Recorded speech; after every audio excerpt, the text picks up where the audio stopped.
Watson. Dombey and Son, by Charles Dickens. Chapter 31. The Wedding. Dawn, with its passionless blank face, steals shivering to the church, beneath which lies the dust of little Paul and his mother, and looks in at the windows. It is cold and dark. Night crouches yet upon the pavement, and broods, sombre and heavy, in nooks and corners of the building. The steeple clock, perched up above the houses, emerging from beneath another of the countless ripples in the tide of time that regularly roll and break on the eternal shore, is greyly visible, like a stone beacon, recording how the sea flows on. But within doors, dawn at first can only peep at night and see that it is there. Hovering feebly round the church, and looking in, dawn moans and weeps for its short reign, and its tears trickle on the window-glass, and the trees against the church wall bow their heads and wring their many hands in sympathy. Night, growing pale before it, gradually fades out of the church, but lingers in the vaults below, and sits upon the coffins. And now comes bright day, burnishing the steeple clock, and reddening the spire, and drying up the tears of dawn, and stifling its complaining. And the dawn, following the night, and chasing it from its last refuge, shrinks into the vaults itself, and hides, with a frightened face, among the dead, until night returns, refreshed, to drive it out. And now the mice, who have been busier with the prayer-books than their proper owners, and with the hassocks, more worn by their little teeth than by human knees, hide their bright eyes in their holes, and gather close together in affright at the resounding clashing of the church door. For the beadle, that man of power, comes early this morning with the sexton, and Mrs. Miff, the wheezy little pew-opener, a mighty dry old lady, sparely dressed, with not an inch of fullness anywhere about her, is also here, and has been waiting at the church gate half an hour, as her place is, for the beadle. A vinegary face has Mrs. Miff, and a mortified bonnet, and eke a thirsty soul for sixpences and shillings.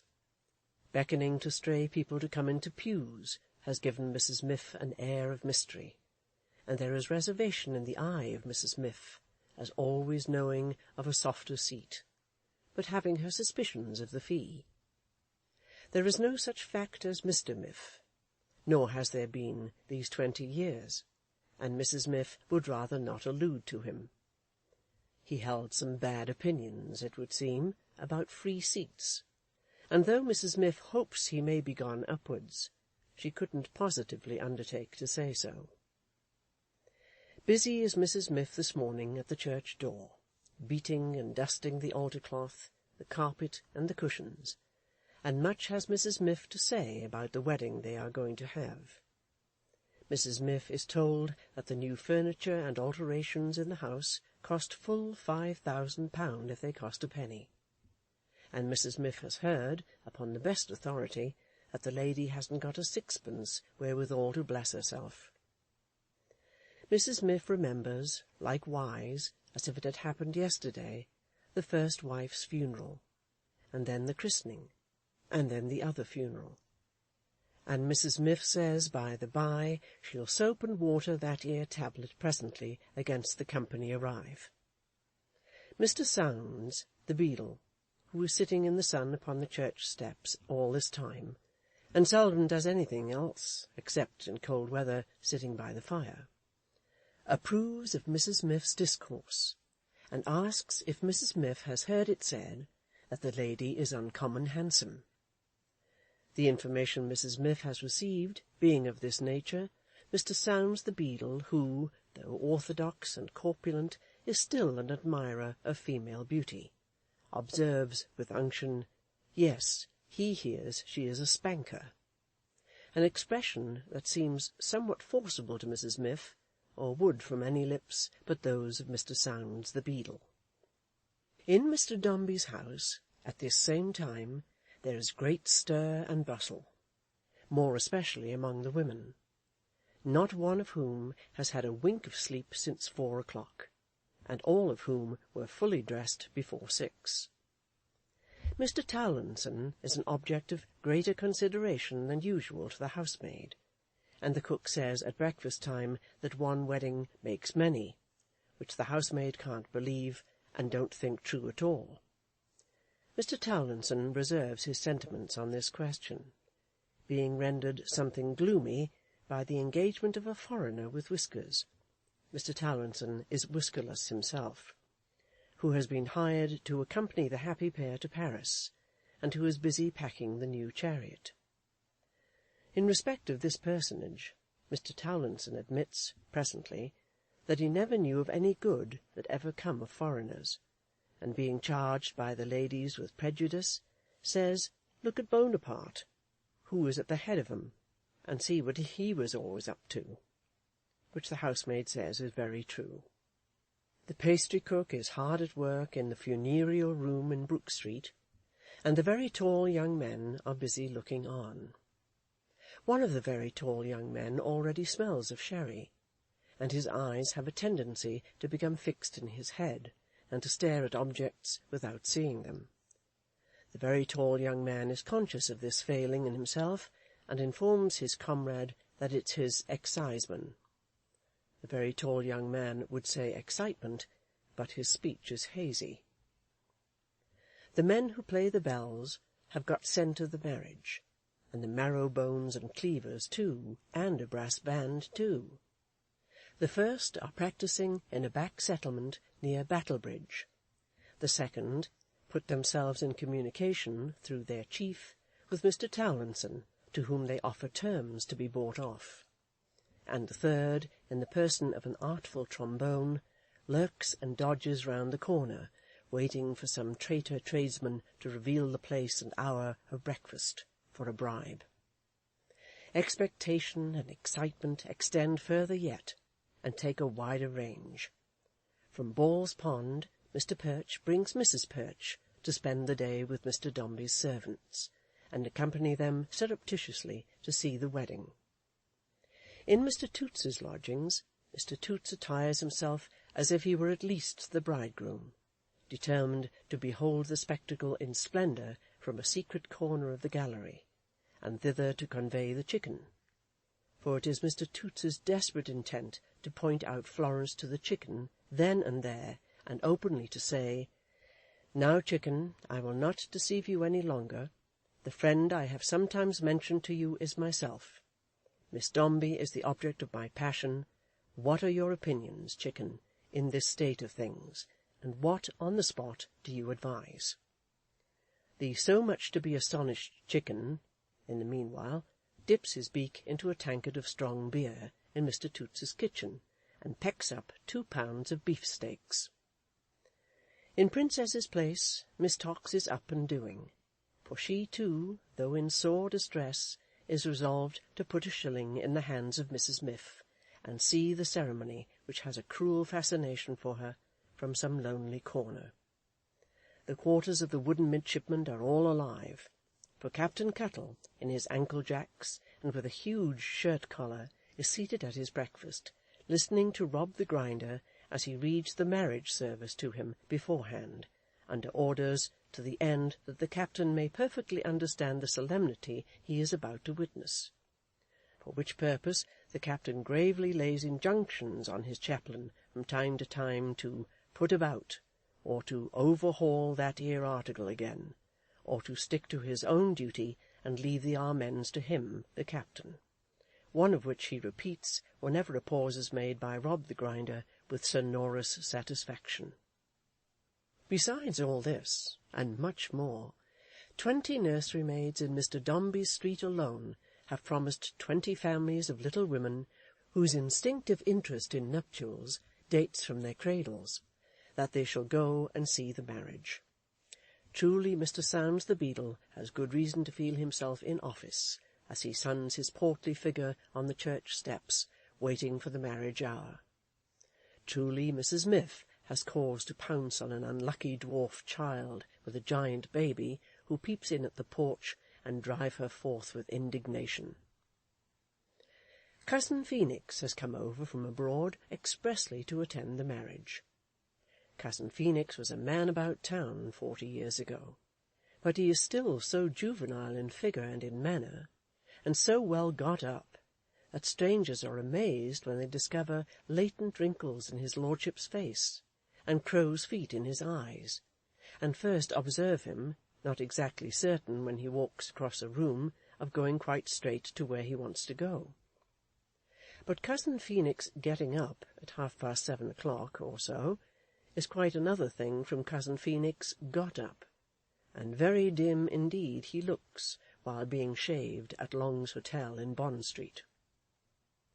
Mr. Dombey leaves his dressing-room amidst a general whisking away of the women on the staircase, who disperse in all directions with a great rustling of skirts, except Mrs. Perch, who, being, but that she always is, in an interesting situation, is not nimble, and is obliged to face him, and is ready to sink with confusion as she curtsies. May Heaven avert all evil consequences from the house of Perch.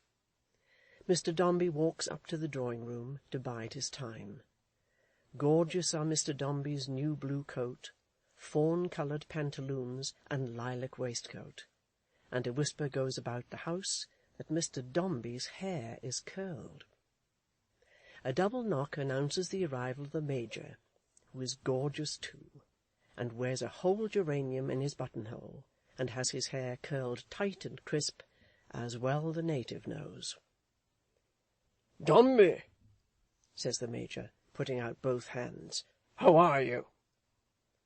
"Major," says Mr. Dombey, "how are you?" "By Jove, sir," says the Major, "Joey B. is in such case this morning, sir." And here he hits himself hard upon the breast. "In such case this morning, sir, that damned Dombey, he has half a mind to make a double marriage of it, sir, and take the mother." Mr. Dombey smiles, but faintly, even for him, for Mr. Dombey feels that he is going to be related to the mother, and that, under those circumstances, she is not to be joked about. "Dombey," says the Major, seeing this, "I give you joy. I congratulate you, Dombey. By the Lord, sir," says the Major, "you are more to be envied this day than any man in England." Here again Mr. Dombey's assent is qualified, because he is going to confer a great distinction on a lady, and no doubt she is to be envied most.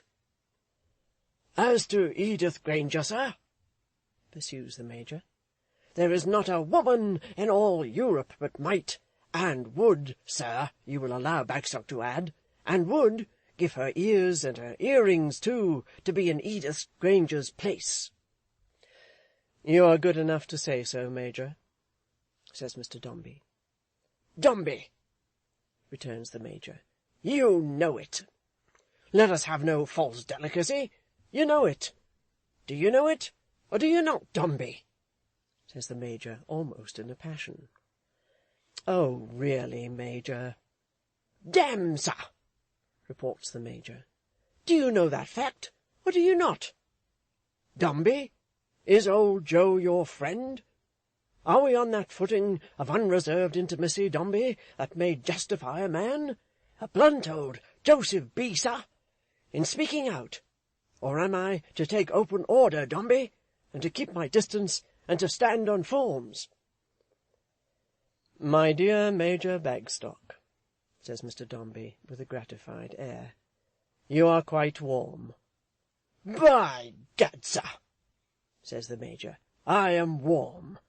Joseph B. does not deny it, Dombey. He is warm. This is an occasion, sir, that calls forth all the honest sympathies remaining in an old, infernal, battered, used-up, invalided J.B. carcass. And I tell you what, Dombey, at such a time a man must blurt out what he feels, or put a muzzle on. And Joseph Bagstock tells you to your face, Dombey, as he tells his club behind your back, that he never will be muzzled when Paul Dombey is in question. Now, damn, sir, concludes the Major with great firmness. "What do you make of that?" "Major," says Mr. Dombey, "I assure you that I am really obliged to you.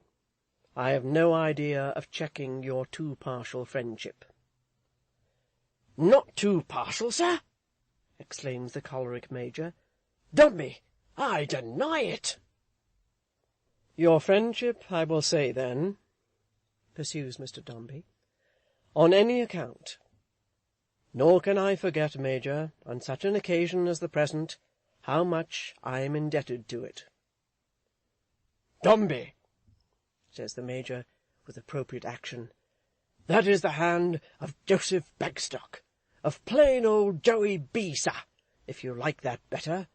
That is the hand of which His Royal Highness the late Duke of York did me the honour to observe, sir, to His Royal Highness the late Duke of Kent, that it was the hand of Josh, a rough and tough, and possibly an up-to-snuff old vagabond. Dombey, may the present moment be the least unhappy of our lives. God bless you."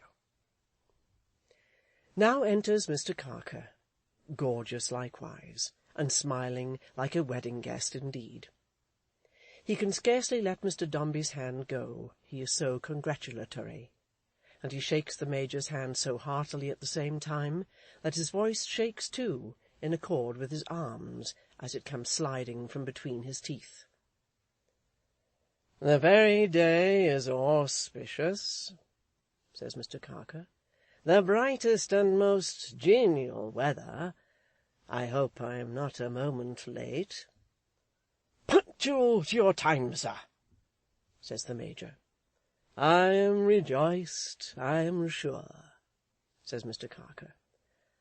"I was afraid I might be a few seconds after the appointed time, for I was delayed by a procession of waggons, and I took the liberty of riding round to Brook Street," this to Mr. Dombey, "to leave a few poor rarities of flowers for Mrs. Dombey. A man in my position, and so distinguished as to be invited here, is proud to offer some homage in acknowledgment of his vassalage, and as I have no doubt Mrs. Dombey is overwhelmed with what is costly and magnificent," with a strange glance at his patron, "I hope the very poverty of my offering may find favour for it." "Mrs. Dombey, that is to be," returns Mr. Dombey condescendingly, "will be very sensible of your attention, Carker, I'm sure." "And if she is to be Mrs. Dombey this morning, sir," says the Major, putting down his coffee-cup and looking at his watch, "it's high time we were off." Forth, in a barouche, ride Mr. Dombey, Major Bagstock, and Mr. Carker to the church. Mr. Sounds the beadle has long risen from the steps, and is in waiting with his cocked hat in his hand. Mrs. Miff curtsies, and proposes chairs in the vestry. Mr. Dombey prefers remaining in the church. As he looks up at the organ, Miss Tox, in the gallery, shrinks behind the fat leg of a cherubim on a monument, with cheeks like a young wind. Captain Cuttle, on the contrary, stands up and waves his hook in token of welcome and encouragement. Mr. Toots informs the chicken, behind his hand, that the middle gentleman, he in the fawn-coloured pantaloons, is the father of his love. The chicken hoarsely whispers Mr. Toots that he's as stiff a cove as ever he see, but that it is within the resources of science to double him up with one blow in the waistcoat. Mr. Sounds and Mrs. Miff are eyeing Mr. Dombey from a little distance, when the noise of approaching wheels is heard, and Mr. Sounds goes out. Mrs. Miff, meeting Mr. Dombey's eye, as it is withdrawn from the presumptuous maniac upstairs, who salutes him with so much urbanity, drops a curtsy and informs him that she believes his good lady is come. Then there is a crowding and a whispering at the door, and the good lady enters with a haughty step. There is no sign upon her face of last night's suffering. There is no trace in her manner of the woman on the bended knees reposing her wild head in beautiful abandonment upon the pillow of the sleeping girl. That girl, all gentle and lovely, is at her side, a striking contrast to her own disdainful and defiant figure, standing there, composed, erect, inscrutable of will, resplendent and majestic in the zenith of its charms, yet beating down and treading on the admiration that it challenges. There is a pause while Mr. Sounds, the beadle, glides into the vestry for the clergyman and clerk. At this juncture, Mrs. Skewton speaks to Mr. Dombey, more distinctly and emphatically than her custom is, and moving at the same time close to Edith. "My dear Dombey," said the good mamma, "I fear I must relinquish darling Florence after all, and suffer her to go home, as she herself proposed. After my loss of to-day, my dear Dombey, I feel I shall not have spirits even for her society." "Had she not better stay with you?" returns the bridegroom. "I think not, my dear Dombey. No, I think not. I shall be better alone. Besides, my dearest Edith will be her natural and constant guardian when you return, and I had better not encroach upon her trust, perhaps. She might be jealous, eh, dear Edith?" The affectionate mamma presses her daughter's arm as she says this, perhaps entreating her attention earnestly. "To be serious, my dear Dombey," she resumes, "I will relinquish our dear child, and not inflict my gloom upon her.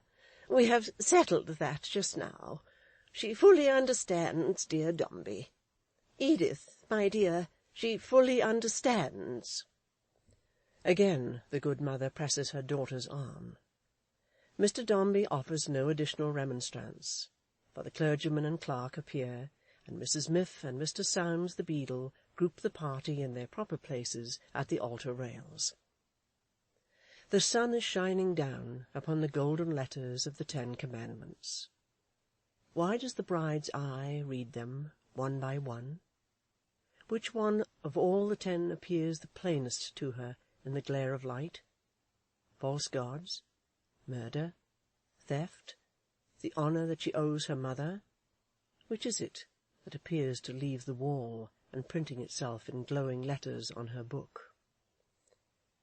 "Who giveth this woman to be married to this man?" Cousin Phoenix does that. He has come from Baden-Baden on purpose. "Confound it," Cousin Phoenix says, good-natured creature, Cousin Phoenix, "when we do get a rich city fellow into the family, let us show him some attention, let us do something for him." "I give this woman to be married to this man," saith Cousin Phoenix, therefore. Cousin Phoenix, meaning to go in a straight line, but turning off sideways by reason of his wilful legs, gives the wrong woman to be married to this man at first, to wit, a bridesmaid of some condition, distantly connected with the family, and 10 years Mrs. Skewton's junior. But Mrs. Miff, interposing her mortified bonnet, dexterously turns him back, and runs him, as on castors, full at the good lady whom Cousin Phoenix giveth to be married to this man accordingly. And will they in the sight of heaven? Ay, that they will. Mr. Dombey says he will, and what says Edith? She will. So, from that day forward, for better, for worse, for richer, for poorer, in sickness and in health, to love and to cherish, till death do them part, they plight their troth to one another, and are married. In a firm, free hand, the bride subscribes her name in the register, when they adjourn to the vestry. "There ain't a many ladies come here," Mrs. Miff says with a curtsy. To look at Mrs. Miff at such a season is to make her mortified bonnet go down with a dip. Writes their names like this good lady. Mr. Sounds, the beadle, thinks it is a truly spanking signature, and worthy of the writer. This, however, between himself and conscience. Florence signs too, but unapplauded, for her hand shakes. All the party sign. Cousin Phoenix last, who puts his noble name into a wrong place, and enrolls himself as having been born that morning. The Major now salutes the bride right gallantly, and carries out that branch of military tactics in reference to all the ladies, notwithstanding Mrs. Skewton's being extremely hard to kiss, and squeaking shrilly in the sacred edifice. The example is followed by cousin Phoenix, and even by Mr. Dombey. Lastly, Mr. Carker, with his white teeth glistening, approaches Edith more as if he meant to bite her and to taste the sweets that linger on her lips. There is a glow upon her proud cheek, and a flashing in her eyes, that may be meant to stay him, but it does not, for he salutes her as the rest have done, and wishes her all happiness. "If wishes," says he in a low voice, "are not superfluous applied to such a union—" "I thank you, sir," she answers, with a curled lip and a heaving bosom. But does Edith feel still, as on the night when she knew that Mr. Dombey would return to offer his alliance, that Carker knows her thoroughly, and reads her right, and that she is more degraded by his knowledge of her than by aught else? Is it for this reason that her haughtiness shrinks beneath his smile, like snow within the hands that grasps it firmly, and that her imperious glance droops in meeting his, and seeks the ground? "I am proud to see," said Mr. Carker, with a servile stooping of his neck, which the revelations making by his eyes and teeth proclaim to be a lie, "I am proud to see that my humble offering is graced by Mrs. Dombey's hand, and permitted to hold so favoured a place in so joyful an occasion." Though she bends her head in answer, there is something in the momentary action of her hand as if she would crush the flowers it holds, and fling them with contempt upon the ground. But she puts the hand through the arm of her new husband, who has been standing near, conversing with the Major, and is proud again, and motionless, and silent. The carriages are once more at the church door.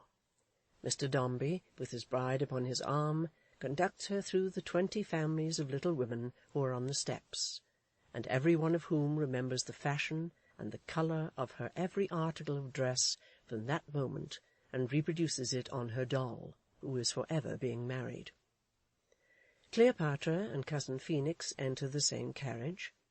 The Major hands into a second carriage Florence, and the bridesmaid who so narrowly escaped being given away by mistake, and then enters it himself, and is followed by Mr. Carker.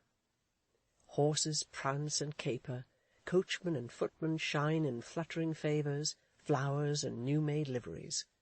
Away they dash and rattle through the streets, and as they pass along, 1,000 heads are turned to look at them, and 1,000 sober moralists revenge themselves for not being married too that morning, by reflecting that these people little think such happiness can't last. Miss Tox emerges from behind the cherubim's leg, when all is quiet, and comes slowly down from the gallery. Miss Tox's eyes are red, and her pocket handkerchief is damp. She is wounded, but not exasperated, and she hopes they may be happy. She quite admits to herself the beauty of the bride, and her own comparatively feeble and faded attractions, but the stately image of Mr. Dombey in his lilac waistcoat and his fawn-coloured pantaloons is present to her mind, and Miss Tox weeps afresh behind her veil on her way home to Princess's Place. Captain Cuttle, having joined in all the amens and responses with a devout growl, feels much improved by his religious exercises, and in a peaceful frame of mind pervades the body of the church, glazed hat in hand, and reads the tablet to the memory of little Paul. The gallant Mr. Toots, attended by the faithful Chicken, leaves the building in torments of love. The Chicken is as yet unable to elaborate a scheme for winning Florence, but his first idea has gained possession of him, and he thinks the doubling up of Mr. Dombey would be a move in the right direction. Mr. Dombey's servants come out of their hiding-places and prepare to rush to Brook Street, when they are delayed by symptoms of indisposition on the part of Mrs. Perch, who entreats a glass of water and becomes alarming. Mrs. Perch gets better soon, however, and is borne away, and Mrs. Miff and Mr. Sounds the beadle sit upon the steps to count what they have gained by the affair, and talk it over while the sexton tolls a funeral.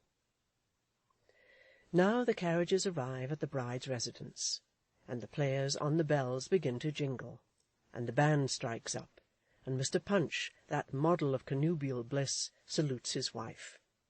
Now the people run and push and press round in a gaping throng, while Mr. Dombey, leading Mrs. Dombey by the hand, advances solemnly into the Phoenix halls. Now the rest of the wedding party alight, and enter after them. And why does Mr. Carker, passing through the people to the hall door, think of the old woman who called to him in the grove that morning? Or why does Florence, as she passes, think with a tremble of her childhood when she was lost, and of the visage of good Mrs. Brown? Now there are more congratulations on this happiest of days, and more company, though not much. And now they leave the drawing-room, and range themselves at table in the dark brown dining-room, which no confectioner can brighten up, let him garnish the exhausted negroes with as many flowers and love-knots as he will. The pastry-cook has done his duty like a man, though, and a rich breakfast is set forth. Mr. and Mrs. Chick have joined the party, among others. Mrs. Chick admires that Edith should be by nature such a perfect Dombey, and is affable and confidential to Mrs. Skewton, whose mind is relieved of a great load, and who takes her share of the champagne. The very tall young man, who suffered from excitement early, is better, but a vague sentiment of repentance has seized upon him, and he hates the other very tall young man, and wrests dishes from him by violence, and takes a grim delight in disobliging the company. The company are cool and calm, and do not outrage the black hatchments of pictures looking down upon them by any excess of mirth. Cousin Phoenix and the Major are the gayest there, but Mr. Carker has a smile for the whole table. He has an especial smile for the bride, who very, very seldom meets it. Cousin Phoenix rises, and the company have breakfasted, and the servants have left the room, and wonderfully young he looks, with his white wristbands almost covering his hands, otherwise rather bony, and the bloom of the champagne in his cheeks. "Upon my honour," says Cousin Phoenix, "although it's an unusual sort of thing in a private gentleman's house, I must beg leave to call upon you to drink what is usually called in fact, a toast." The Major very hoarsely indicates his approval. Mr. Carker, bending his head forward over the table in the direction of Cousin Phoenix, smiles and nods a great many times. In fact, it's not a—" Cousin Phoenix, beginning again thus, comes to a dead stop. "Hear, hear!" says the Major in a tone of conviction. Mr. Carker softly claps his hands, and bending forward over the table again, smiles and nods a great many more times than before, as if he were particularly struck by this last observation, and desired personally to express his sense of the good it has done.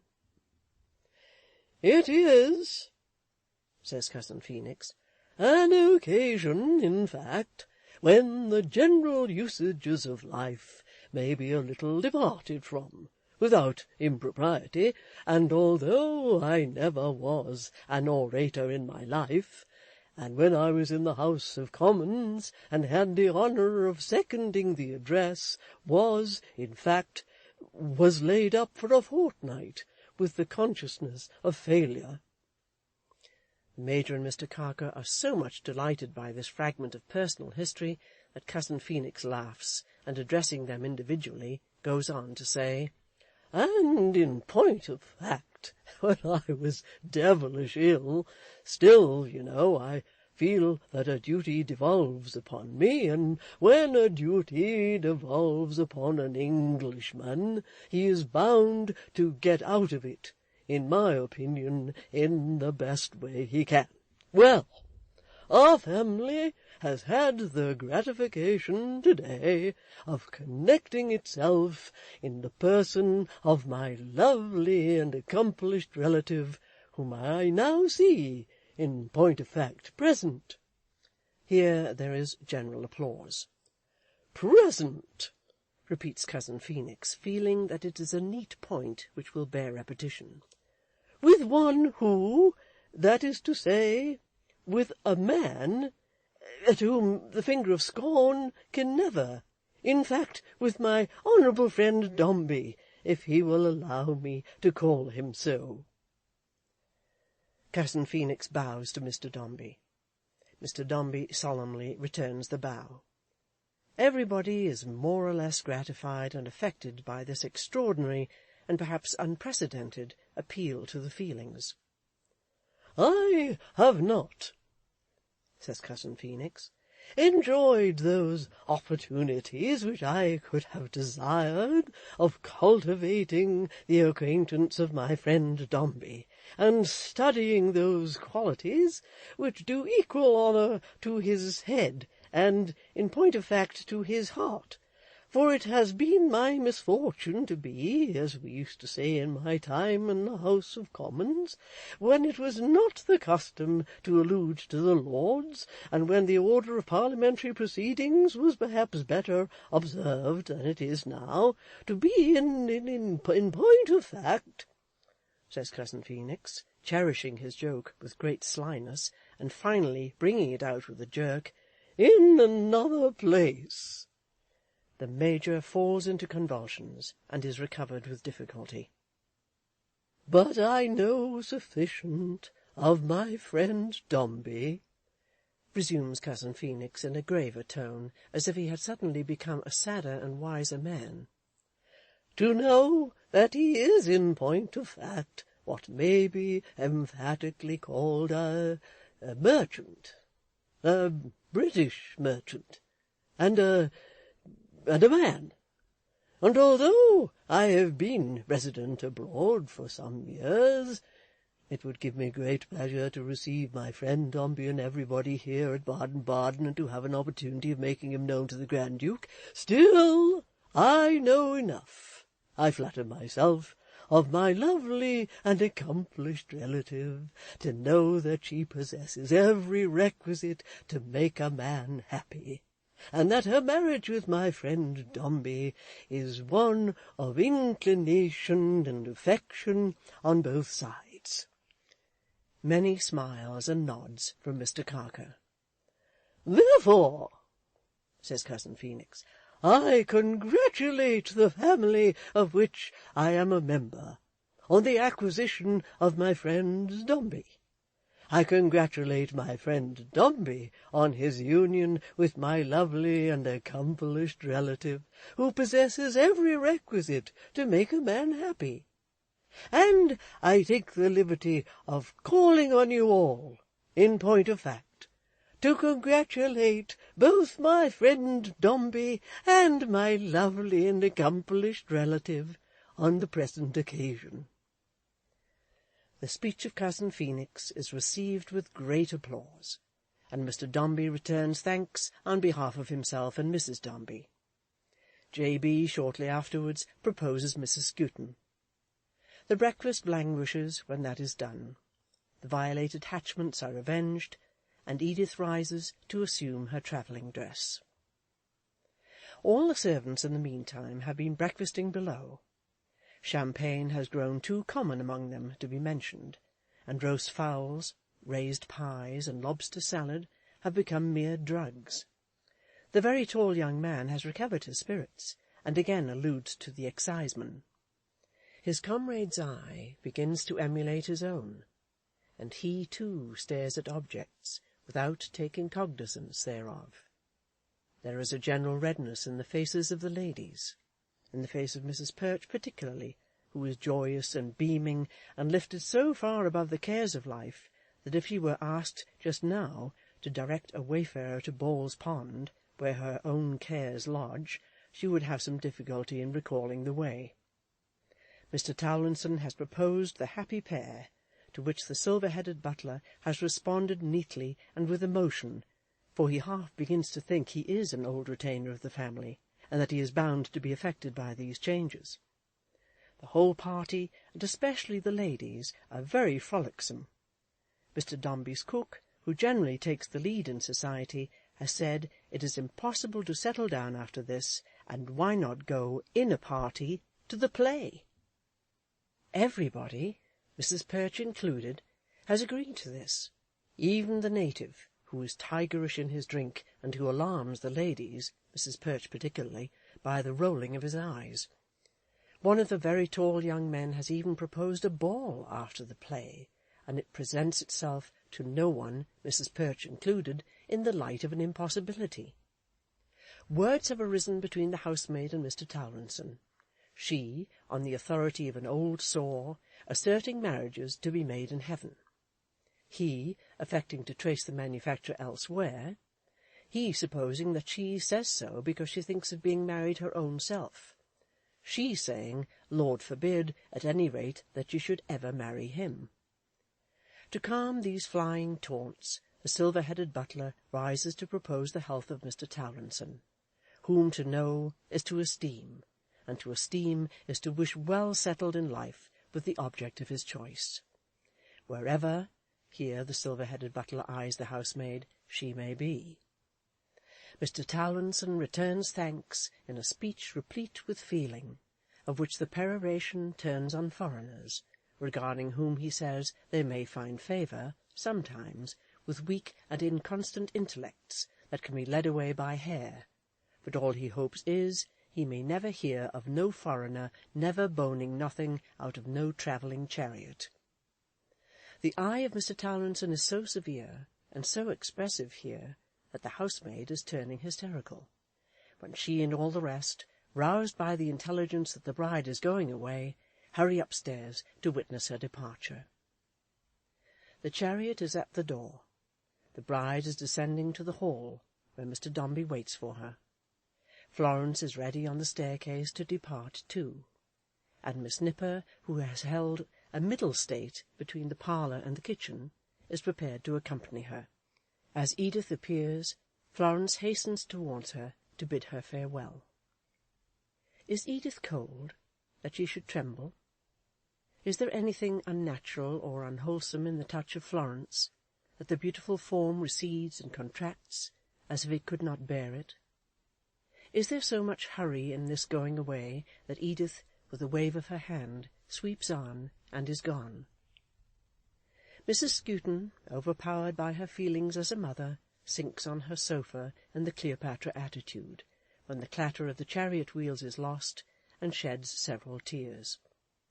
The Major, coming with the rest of the company from table, endeavours to comfort her, but she will not be comforted on any terms, and so the Major takes his leave.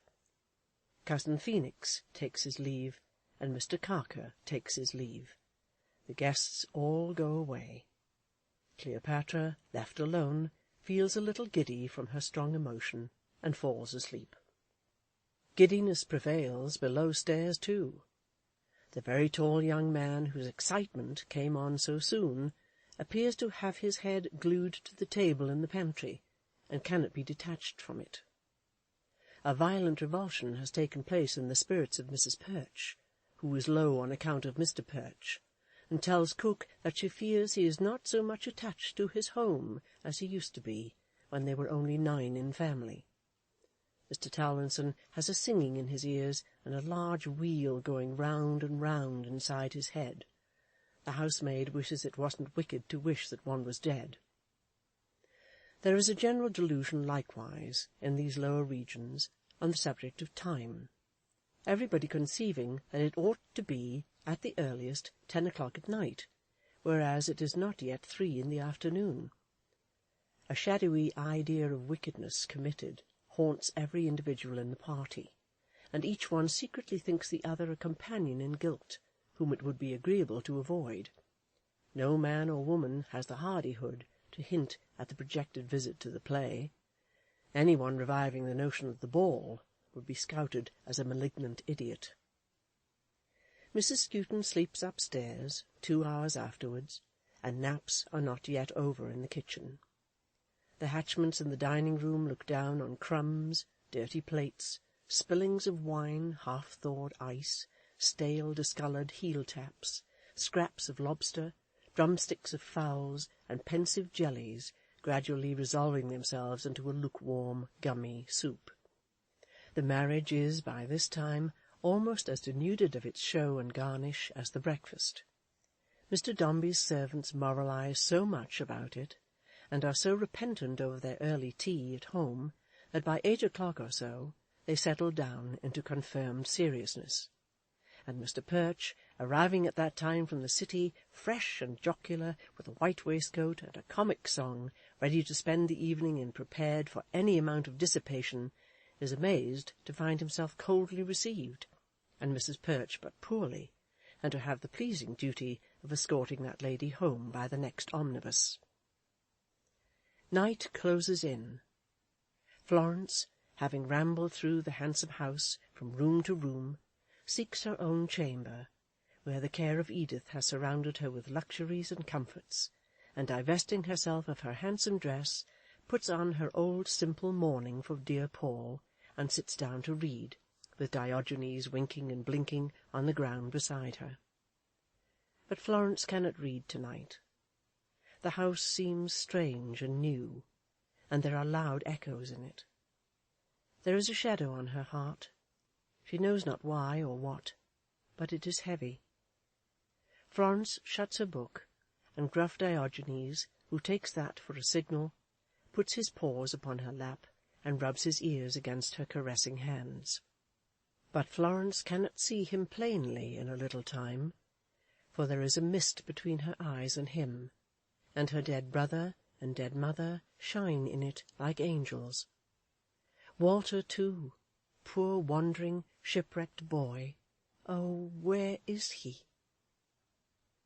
The Major don't know, that's for certain, and don't care.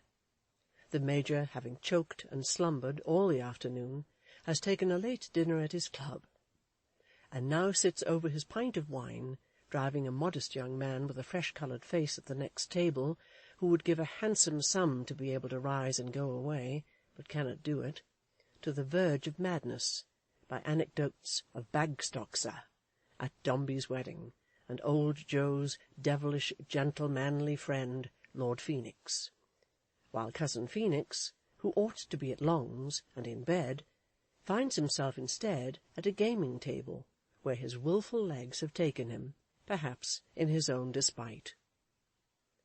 Night, like a giant, fills the church from pavement to roof, and holds dominion through the silent hours. Pale dawn again comes peeping through the windows, and, giving place to day, sees night withdraw into the vaults, and follows it, and drives it out, and hides among the dead. The timid mice again cower close together when the great door clashes, and Mr. Sounds and Mrs. Miff, treading the circle of their daily lives, unbroken as a marriage ring, come in.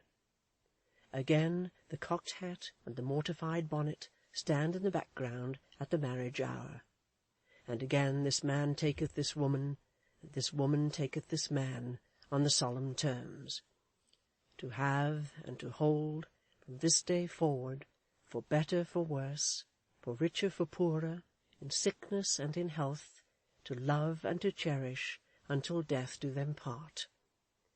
The very words that Mr. Carker rides into town repeating, with his mouth stretched to the utmost as he picks his dainty way. End of chapter 31.